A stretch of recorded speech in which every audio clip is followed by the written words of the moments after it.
Hello guys, welcome back to the channel. In this today's tutorial, I'm going to show you how you can complete the Expedition Volunteer Signup Quest in Heartopia for the upcoming Call of Wells event.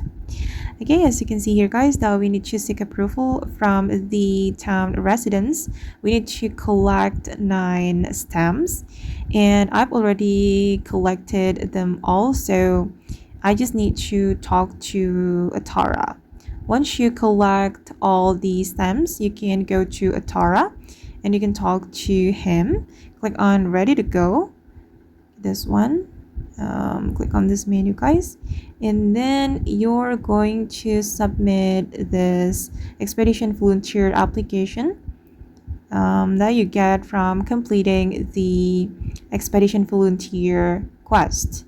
Okay, you're going to submit, and after that you will get an item guys. Wait, I'm gonna show you what kind of item you will get. Okay, this one, ocean treasure chest. This is a furniture, so you can place it in your home. Okay guys, and that's how you can complete the Expedition Volunteer Sign-Up Quest in Heartopia for the upcoming Call of Wells event.